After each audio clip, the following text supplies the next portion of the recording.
This episode of The Flash brought back some really far back memories. I mean, oh man, I can remember it like it was yesterday. Just, having a girl over on my bed. We're kissing, we're touching, we're hugging. Oh man, I'm talking about feet massages, back massages, neck massages, head massages. And I can see it right now. I'm about to take off her shirt, her pants, bra, panties. Your boy about to get to that second base. Only to have my grandmother bust through the door on me. God damn. That's the worst. Roll the intro, please.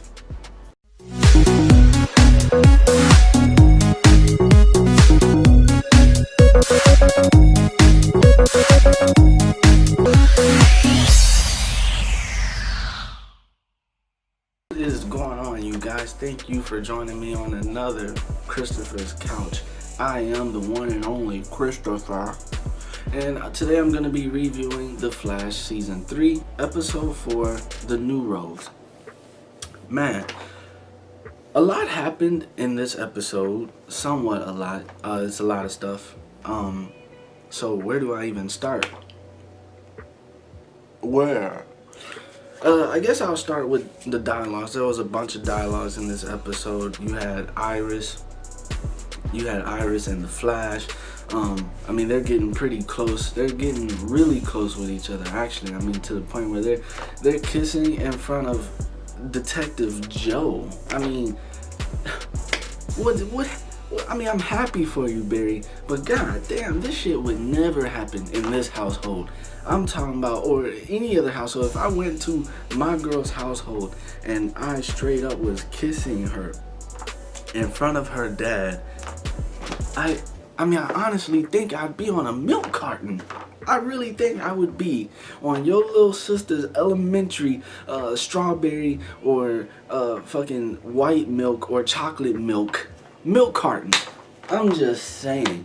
Man, anyways, they're getting pretty close. I mean, the dude is almost hitting that second base. But don't worry. I mean, towards the end, they kind of just settled things after Barry has a talk with Joe. The talk seemed really uncomfortable. I'm not gonna lie, it did seem uncomfortable. That must have been real harsh for that black father. Yeah, anyways, but yeah, they have a talk. So later on, he had pretty much Barry, actually, I was shocked because I think I said it in the first review. Why does Barry not have his own place yet? I mean, I assume you're making this good enough money. If you're not, you could rob a bank. Everyone knows you can. And you could have your own place, but you don't. But luckily, by the end of this episode, he announces that he wants to get his own place. I mean, code word, I want to get my own place, is pretty much code for it's time for me and Iris to just jump straight from first and second base and third base and go to that home. You know what I'm saying? Hey, Barry, hey, get that, man, get it. Other dialogues that was in this episode, we had what's his name? We had Wally West and we had Jesse Quick. I'm not gonna lie, that is a cool name. Jesse Quick, that is a cool name. But so they had some dialogue. They're hanging out a lot. They're holding hands and stuff, and pretty much Jesse has a crush on Wally. Hey, congratulations, man. So she has a crush on him. She kind of throws a kiss at him, but he turns it down or whatever. But it's not his fault. I mean, he likes her, and by the end of the episode, they actually end up kissing again. It's just pretty much, her dad, Dr. Wells, is he's ready to skedaddle. He's ready to go back to his earth. So I see what Wally is talking about. There's really no point in starting something you won't be able to finish unless you're talking about letting my dude hit real quick. Jesse Quick.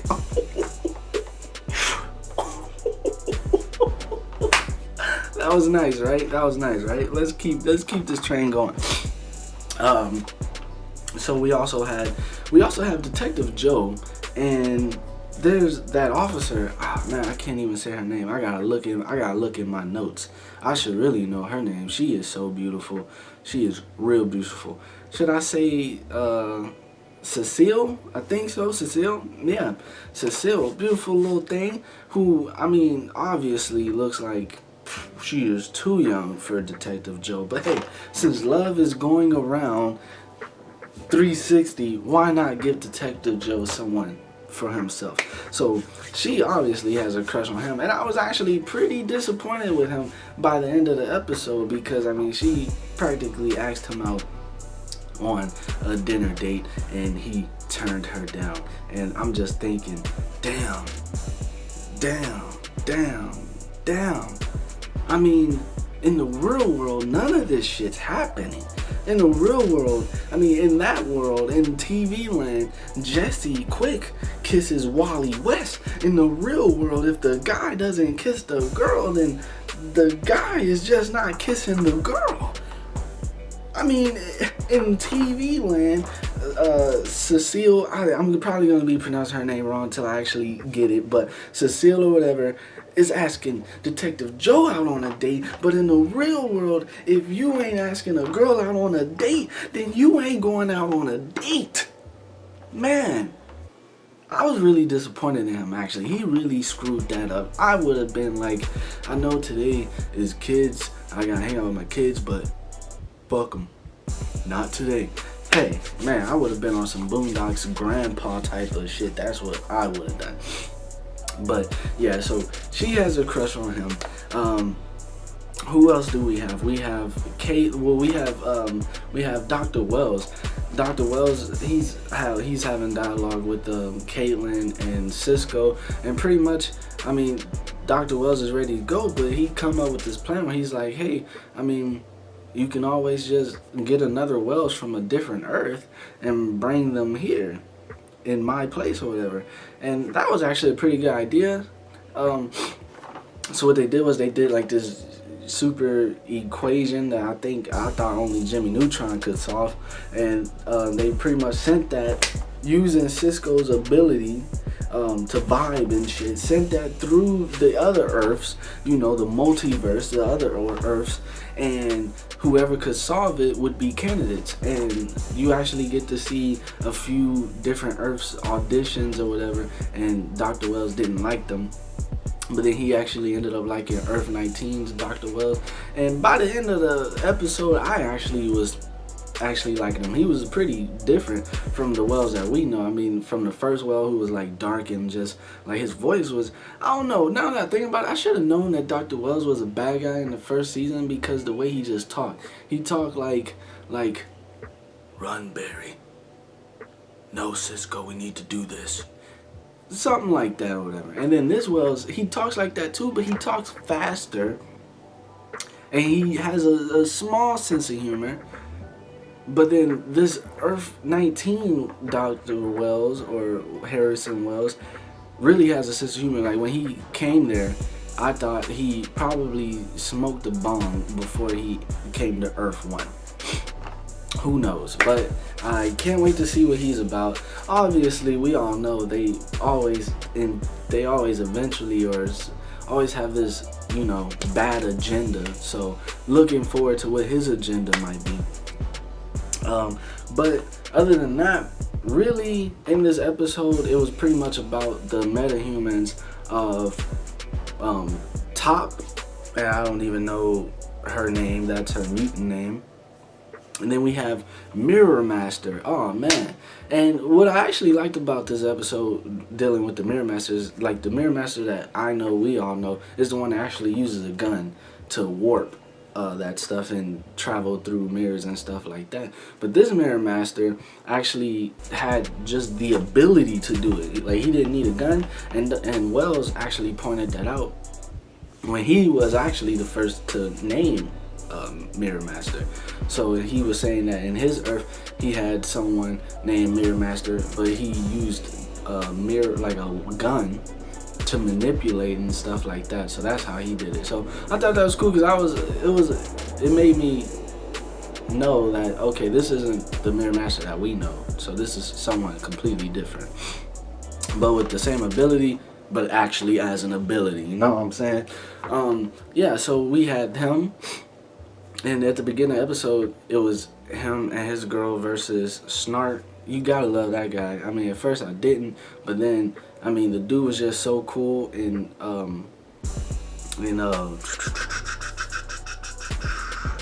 Legends of Tomorrow.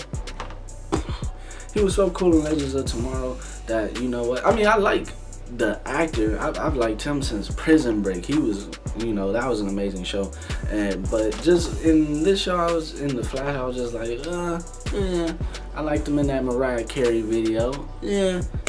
But yeah, so I definitely started liking him a lot more after his actions in Legends of Tomorrow. But anyways, so they were like partners or something, and you know, the Mirror Master guy wanted to get out or whatever, but they ended up having a big scuffle, and pretty much when that particle accelerator thing went off, it changed him. So he spent 3 years in a mirror, but to him it was only last night. So that was cool. But he was pretty much the villain of this episode, and so we got a tag team of the Flash and Jesse Quick. The Flash ended up in one of his mirrors because he had to save her and stuff, and let's see, yeah, he had to save her, and the way he got out was, the way they figured he could get out of the mirror is by making the mirror cold, like below something, to the point where he could actually vibrate his body through the mirror to get out. And so they develop a gun. You know, Cisco and them is always like developing some type of technology within like minutes. Something that would take them, any other person, fucking 4 years to develop. This guy is always doing that shit in like a matter of minutes. So he developed a gun. He developed technology using Snart's actual freeze gun to make the mirror go below a certain point, but it wasn't enough. So that's when Caitlin Snow, Killer Frost, she kind of goes behind the scenes and uses her abilities to freeze the mirror a little bit, get it a lot more colder, and which allowed the Flash to come out. And they pretty much, the Flash and Jesse Quick went once again to battle the duo of Top and Mirror Master. And this time the Flash had a plan, which his plan was he pretty much destroyed every mirror, but he had the Mirror Master in the middle, and then he put other mirrors around the Mirror Master, so when the Mirror Master would jump into a mirror to go somewhere else, he would really just pop back in the same spot. There was nowhere else for him to go, and the Flash just beat him. He just beat him, put them cuffs on him, man. He's locked up now, and they ain't letting him out. And Top, I mean, she got beat pretty easy. She did what she does, which is like, I guess, mess with your mind or something like that. Makes reality seem, I guess, kind of, to me it seemed like she kind of warps reality a little bit, but it's not really real. It's just like a mind trick or whatever. And she does that on Jesse Quick. Jesse Quick gets out of that, and she pretty much just like spins her like a top. Yeah. And yeah, so they capture them, and I mean, it was pretty much a happy ending. Barry gonna get his own place. That's what's up. That's what's up. Can't wait to move out of my grandma crib. Know what I'm saying? And yeah, good episode. I'm gonna tell you, I actually liked this episode. I thought the villain was pretty good, and yeah, I liked the dialogue that they had, and I liked the ending, that secret ending. Yeah, that last minute secret ending of Caitlin Snow. She's taking a shower.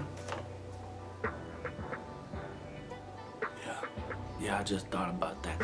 She was taking a shower, and pretty much her powers just started, I guess, taking over. Like, she froze her water, she went to the mirror, her hair was starting to change, she cut her lips are starting to turn like that bluish or whatever. And so, hey, we're getting Killer Frost, but will she be a killer at the beginning? Who knows? Something is probably gonna trigger her to go from good Frost to Killer Frost. Like what I just did there.